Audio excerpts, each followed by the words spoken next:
Angkatan Laut Iran dilaporkan telah memulai latihan militer besar-besaran setelah melewati konflik 12 hari dengan Israel, Jumat 22 Agustus 2025.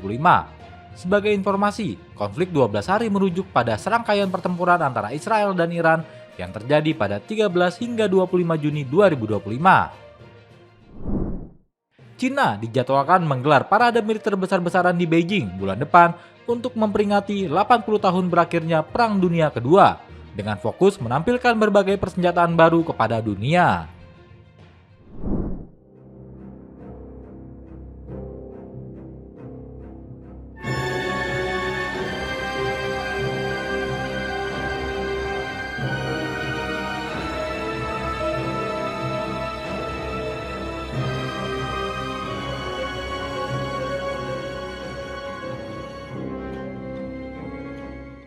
Iran pada Kamis 21 Agustus meluncurkan latihan militer tunggal pertamanya sejak Perang Juni melawan Israel.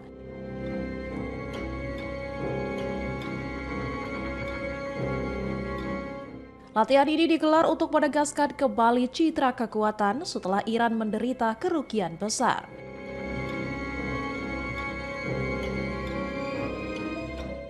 Unit Angkatan Laut dari militer reguler Iran ikut serta dalam latihan yang dinamai Kekuatan Berkelanjutan 1404. Dalam latihan itu, rudal dan pesawat tak berawak ditembakkan ke sasaran di perairan terbuka Samudra Hindia.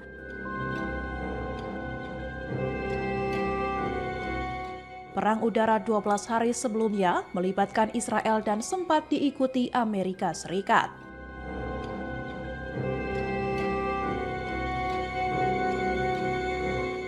Israel menyerang instalasi nuklir utama Iran serta menewaskan komandan militer dan ilmuwan nuklir terkemuka.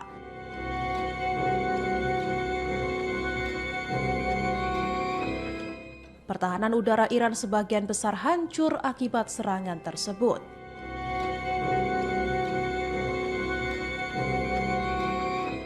Persediaan senjata balistik Iran juga diyakini banyak yang rusak.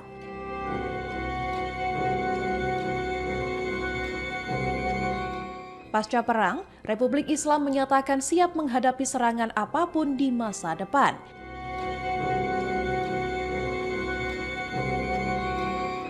Namun tekanan internasional terhadap Iran masih terus berlangsung.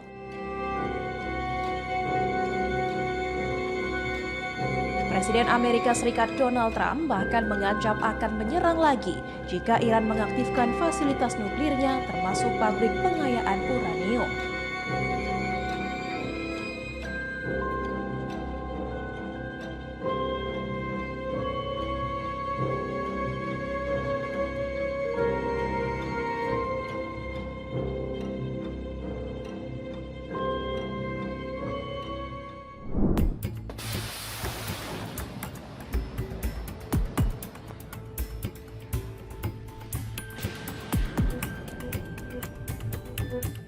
Angkatan Laut Iran dilaporkan tengah memulai latihan militer besar-besaran sejak berakhirnya konflik 12 hari dengan Israel, Jumat 22 Agustus 2025.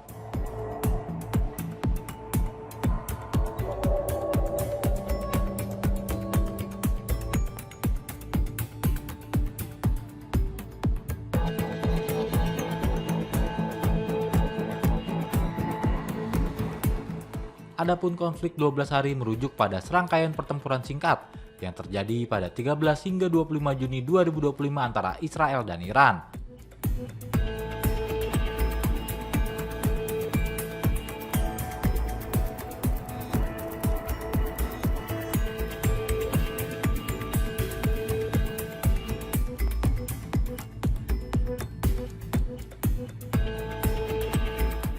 Konflik ini dimulai dari serangan mendadak Israel terhadap fasilitas militer dan nuklir Iran, termasuk sasaran strategis seperti lokasi pengayaan uranium, ilmuwan nuklir, dan program rudal balistik.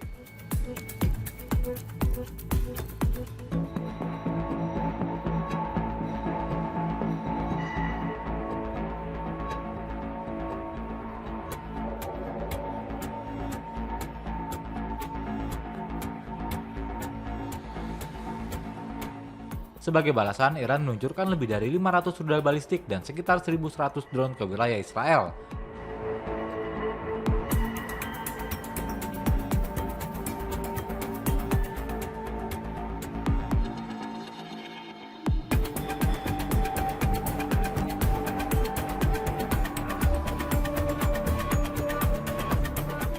Kendati berlangsung singkat, tetapi meninggalkan dampak politik, militer, dan keamanan yang signifikan di kawasan Timur Tengah, sebagai bentuk kewaspadaan sekaligus upaya Republik Islam untuk menunjukkan kekuatannya di tengah ketegangan regional.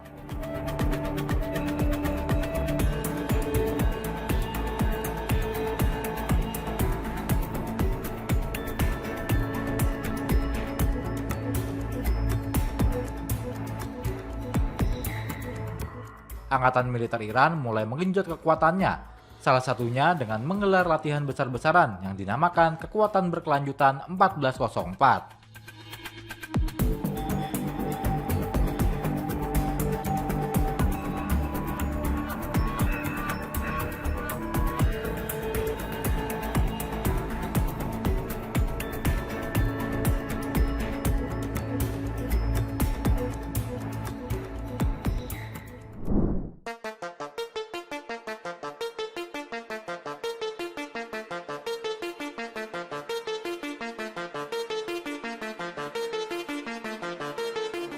Menteri Luar Negeri atau Menlu Jerman Johann Wadephul mengatakan bahwa Jerman mendesak Israel untuk meringankan penderitaan warga Palestina di Gaza.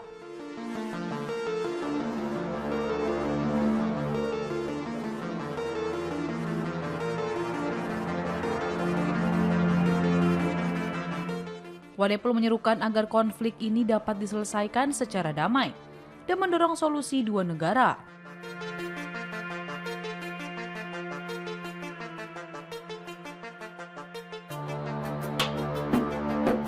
Ia juga mendorong kepada semua pihak untuk mengupayakan kemungkinan gencatan senjata dan pembebasan para sandera oleh gerakan Palestina Hamas.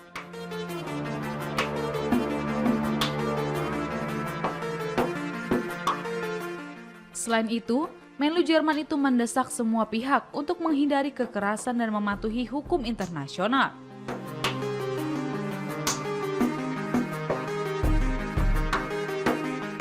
Wadephul mengatakan pihaknya mencermati situasi di Indo-Pasifik khususnya di Selat Taiwan.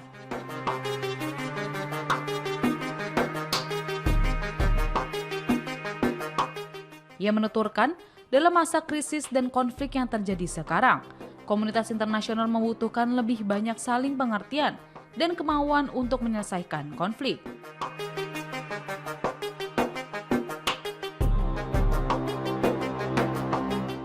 Diketahui agresi brutal yang dilakukan oleh Israel di jalur Gaza telah menelan korban lebih dari 62.000 orang, mayoritas adalah anak-anak dan perempuan.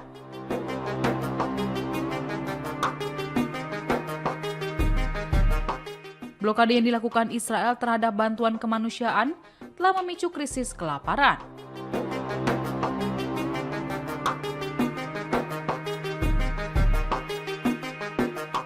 Akibatnya, banyak warga Gaza meninggal dunia karena malnutrisi, di samping serangan militer yang tiada henti.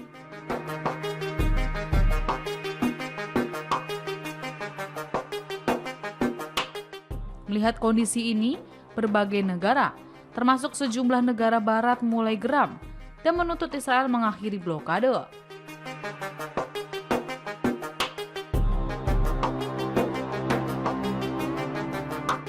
Sebagian bantuan kemanusiaan kini mulai diizinkan masuk meskipun masih dengan banyak pembatasan.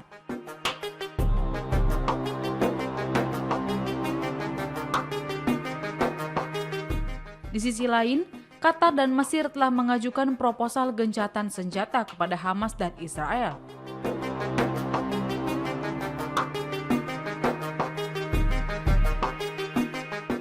Proposal itu mencakup penghentian perang selama 60 hari dan pembebasan sisa sandera.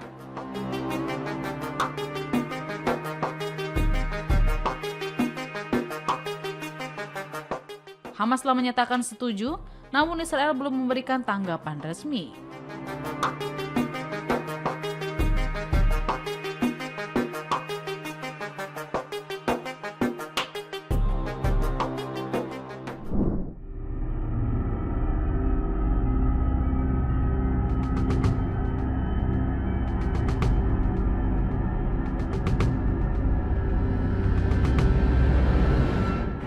terjadi sebuah serangan tentara Israel yang menewaskan seorang mantan pemain basket Palestina saat sedang mencari makanan di jalur Gaza. Mohamed Shaalan, salah satu pemain paling terkemuka di tim basket nasional Palestina, tewas akibat tembakan Israel di Khan Younis, jalur Gaza Selatan. Kantor berita negara Wafa melaporkan bahwa Shaalan sedang mencari makanan dan obat-obatan untuk putrinya Maryam yang menderita gagal ginjal dan keracunan darah parah. Atlet yang dijuluki gempa bumi itu telah bermain untuk beberapa tim bola basket lokal serta tim nasional Palestina menurut kantor berita tersebut. Israel baru-baru ini menghadapi kritik tajam internasional setelah membunuh mantan pemain Palestina Sulaiman Al-Obeid yang dikenal sebagai Pele Palestina. Obeid tewas saat sedang menunggu bantuan di dekat titik distribusi di Gaza Selatan. Dikutip dari Anadolu, lebih dari 800 atlet telah tewas di Gaza sejak dimulainya serangan Israel pada 7 Oktober 2023. Lalu, komunitas olahraga terus menderita akibat pemboman, kelaparan, dan runtuhnya infrastruktur menurut pejabat Palestina. Israel telah membunuh lebih dari 62.000 warga Palestina di Gaza sejak Oktober 2023. Kampanye militer telah menghancurkan daerah kantong tersebut yang sedang menghadapi kelaparan.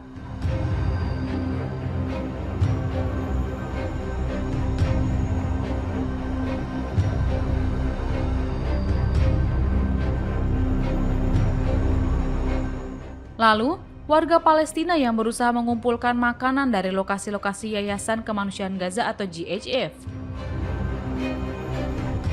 Mereka berulang kali diserang oleh tentara Israel dan tentara bayaran Amerika Serikat. Sementara itu, Perserikatan Bangsa-Bangsa atau PBB memperkirakan lebih dari 1.300 warga Palestina tewas saat mencoba mengakses makanan di lokasi bantuan. Laporan media mengutip whistleblower mengklaim banyak dari mereka sengaja ditembak oleh tentara Israel atau kontraktor keamanan Amerika Serikat yang bekerja untuk GHF. Walaupun sangat berbahaya, ribuan warga Palestina terus mempertaruhkan nyawa mereka setiap hari di lokasi-lokasi GHF dalam upaya untuk bertahan hidup.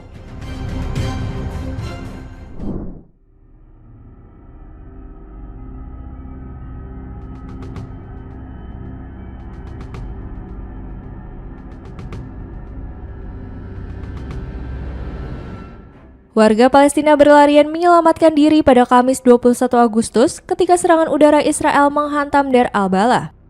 Serangan udara tersebut memunculkan gumpalan asap tebal yang membuat langit berubah kelabu. Sekretaris Jenderal PBB Antonio Guterres pada hari yang sama menyuarakan gencatan senjata segera di Gaza, setelah Israel mengumumkan langkah awal operasi militer untuk merebut kota Gaza.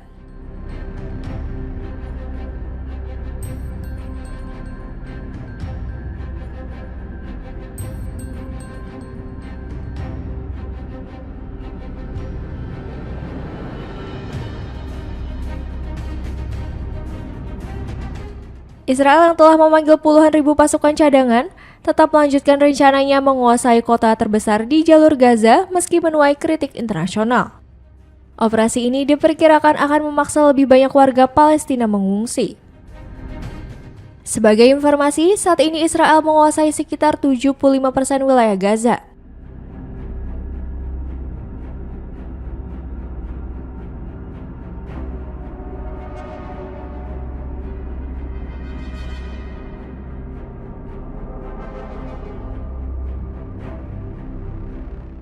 Perang di Gaza dimulai pada 7 Oktober 2023 ketika Hamas menyerang permukiman di Israel Selatan, menewaskan sekitar 1.200 orang, sebagian besar warga sipil, dan menyandera 251 orang termasuk anak-anak ke dalam Gaza. Sejak itu, lebih dari 62.000 warga Palestina tewas akibat perang udara dan darat Israel menurut pejabat kesehatan Gaza. Mereka tidak merinci berapa yang merupakan militan, namun menegaskan sebagian besar korban adalah perempuan dan anak-anak.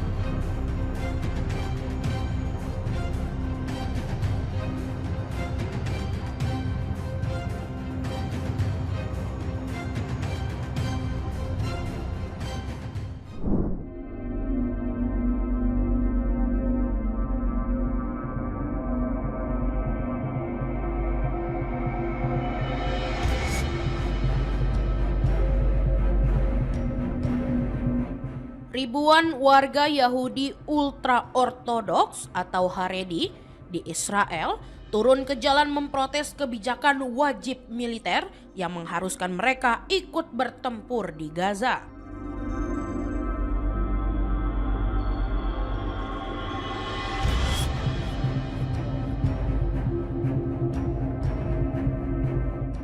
Demonstrasi besar-besaran berlangsung di berbagai kota Israel pada Rabu 20 Agustus 2025, menyusul penangkapan sejumlah mahasiswa Haredi yang menolak mendaftar dinas militer.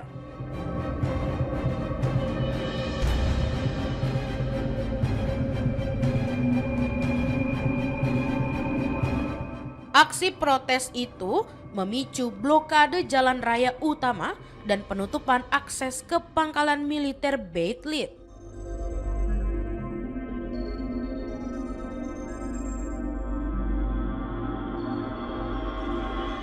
Para pengunjuk rasa menegaskan bahwa pelajar Taurat adalah kebijakan suci yang lebih penting daripada mengangkat senjata. Bahkan tak sedikit yang membawa slogan lebih baik masuk penjara daripada mengkhianati Taurat.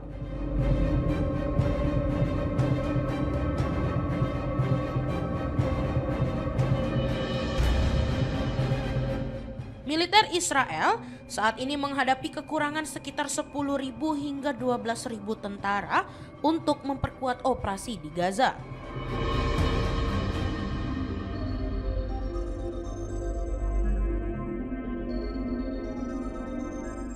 Secara kalkulasi, jumlah tersebut bisa dipenuhi oleh pemuda Haredi.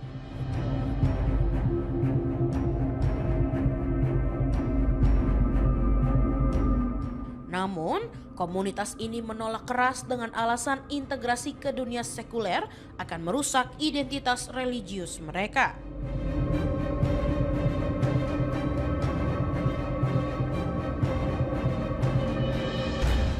Ketegangan kian meningkat sejak Mahkamah Agung Israel pada Juni 2024 memutuskan bahwa pemuda Haredi wajib mengikuti dinas militer.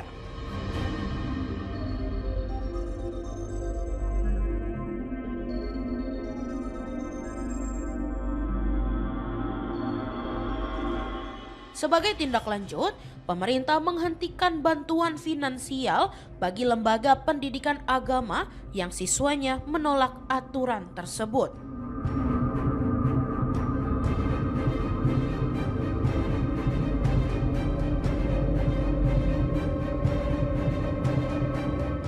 Dengan jumlah mencapai 13% dari populasi Israel, Haredi bukan kelompok kecil.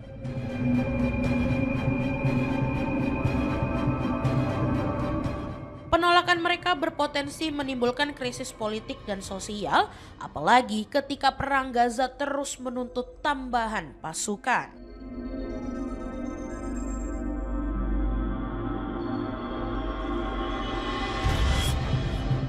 Seorang rabi yang memimpin protes di Bnei Brak menegaskan bahwa negara Israel berdiri atas Taurat dan memaksa komunitasnya meninggalkan ajaran tersebut demi angkat senjata, sama saja dengan melanggar janji leluhur bangsa.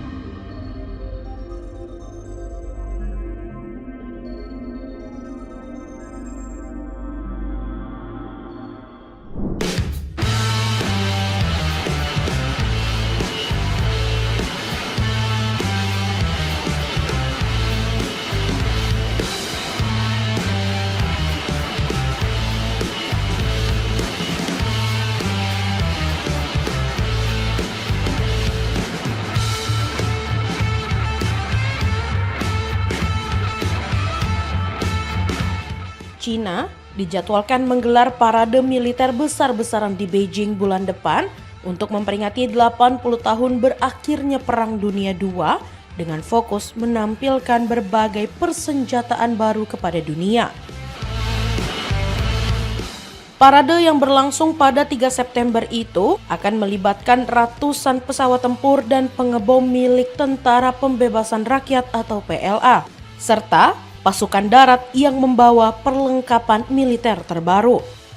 Menurut keterangan pejabat militer dalam konferensi pers, acara tersebut akan menjadi kesempatan bagi Beijing untuk menampilkan beragam persenjataan yang sebagian besar baru pertama kali diperlihatkan ke publik. Kantor berita resmi Xinhua menyebutkan bahwa parade kali ini akan menampilkan formasi persenjataan gabungan yang disusun sesuai fungsi tempur sebenarnya, mencangkup kekuatan udara, darat, dan laut. Media pemerintah Global Times menuliskan bahwa inti dari pertunjukan itu adalah peralatan generasi keempat, termasuk tank modern, jet tempur, serta pesawat berbasis kapal induk. Semua perlengkapan yang dipamerkan disebut merupakan produk dalam negeri yang saat ini sudah masuk dalam tugas aktif militer Cina. Acara tersebut menjadi parade kedua setelah 2015 dalam rangka memperingati kekalahan Jepang pada 1945. Sejumlah atase militer asing dan analisis keamanan memperkirakan parade akan memperlihatkan teknologi terbaru. Mulai dari kendaraan penghancur drone, tank model baru, hingga pesawat peringatan dini yang mendukung armada kapal induk Cina. Pengamat internasional menilai Amerika Serikat dan sekutunya akan mencermati secara khusus demonstran ini, terutama terkait sistem rudal anti kapal dan senjata hipersonik yang semakin dikembangkan Beijing. Parade yang diberi nama Hari Kemenangan itu akan melibatkan 40 kontingen pasukan dan diperkirakan memakan waktu sekitar 70 menit untuk melintasi lapangan Tiananmen di hadapan Presiden Xi Jinping. Xi akan ditemani sejumlah pemimpin dan pejabat asing yang diundang, termasuk Presiden Rusia Vladimir Putin yang sebelumnya juga hadir pada parade tahun 2015. Untuk mendukung kelancaran acara, pemerintah Cina sejak awal Agustus telah memperketat pengamanan di pusat kota Beijing dengan membangun pos pemeriksaan, mengalihkan arus lalu lintas, hingga menutup pusat perbelanjaan dan gedung perkantoran di sekitar lokasi.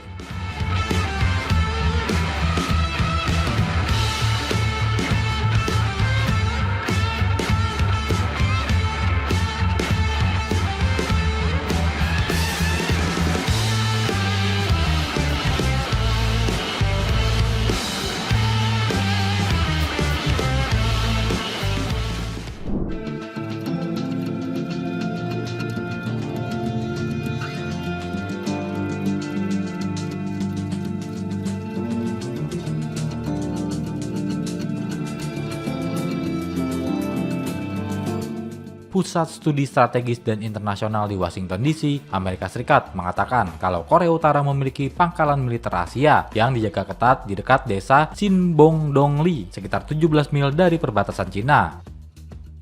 Laporan Wall Street Journal mengutip pusat tersebut mengatakan kalau Korea Utara telah mendirikan pangkalan militer rahasia di dekat perbatasan Cina. Pangkalan militer rahasia ini diyakini digunakan untuk menyimpan rudal balistik jarak jauh.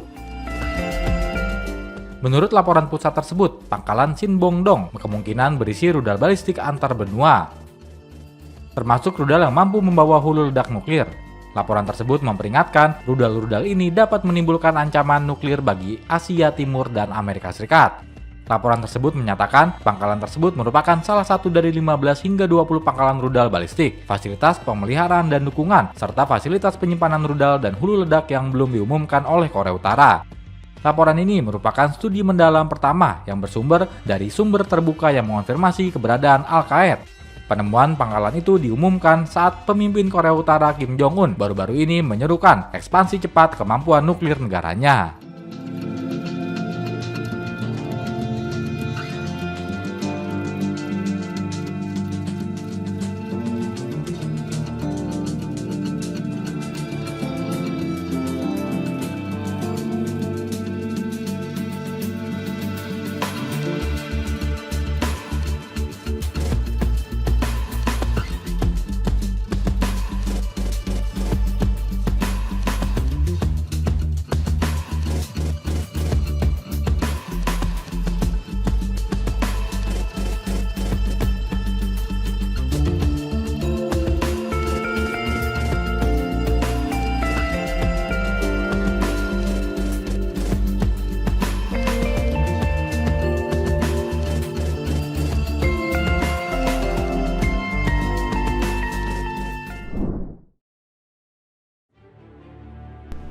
הגעתי היום לאוגדת עזה כדי לאשר את התוכניות שצה"ל הציג בפניי לשר הביטחון להשתלטות על העיר עזה ולהכרעת החמאס.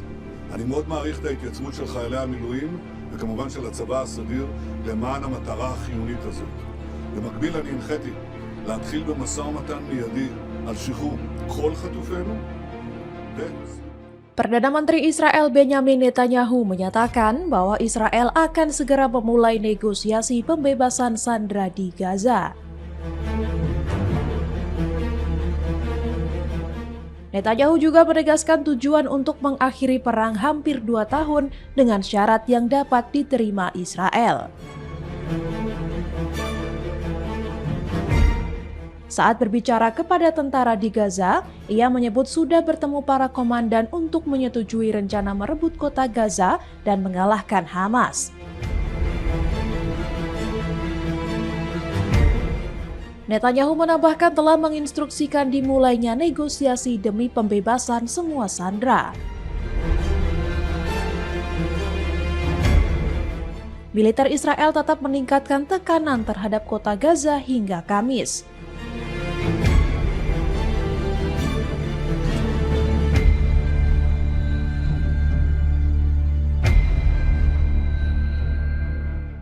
Sehari sebelumnya, pemerintah memanggil 60.000 tentara cadangan sebagai tanda rencana operasi masih berjalan meski ada kecaman internasional. Pemanggilan pasukan cadangan ini diperkirakan berlangsung berminggu-minggu sehingga memberi ruang bagi mediator menengahi proposal gencatan senjata baru. Proposal yang diterima Hamas berisi usulan gencatan senjata 60 hari serta pembebasan 10 sandera hidup dan 18 jenazah. Sebagai imbalannya, Israel diminta membebaskan sekitar 200 tahanan Palestina yang sudah lama ditahan.